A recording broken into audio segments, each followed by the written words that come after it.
April 21 तारिख सोमवार अपराह्न 5 घटिका समय एनटीपीसी डीएसटीपीएस दल्लीपाली अग्निशम केन्द्र रे अग्निशम सेवा सप्ताह उद्यापन उत्सव महासमारोह रे पालन करा जायछि और पुरस्कार वितरण उत्सव अनुष्ठित हो जायछि।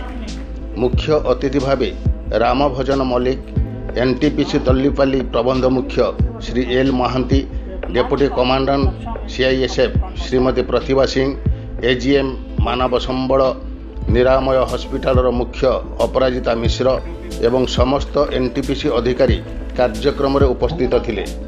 एही अवसर रे अग्निशम बाहिनी सीआईएसएफ दक्ष कर्मी माने चिताकर्षक अग्नि निर्वापक कौशल समवेत मानक आगे प्रदर्शन करथिले। एही कार्यक्रम को सीआईएसएफ सुरक्षा एवं अग्निशम विंग कर्मचारी माने सहयोग करथिले। मुख्य अतिथि रामभजन मल्लिक समाज एवं शिल्प रे अग्नि निवारण नियमावलीर गुरुत्व विषय समस्त को अवगत कराइथिले। अग्नि निरापत्ता एवं सुरक्षित घर पर सुरक्षा टिप्स संपर्क में जणाइथिले। विभिन्न विभाग में कृतित्व अर्जन करिथिबा गृहिणी कर्मचारी मानकु तथा विद्यालय छात्र छात्री मानकु अतिथि मानक द्वारा उपढौकन सह प्रमाणपत्र दे पुरस्कृत करा जायथिला।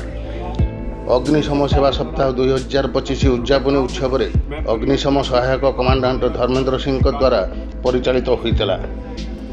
सुंदरगढ़ देवेंद्र कुमार भित्रिया रिपोर्ट, मो टीवी ओडिशा।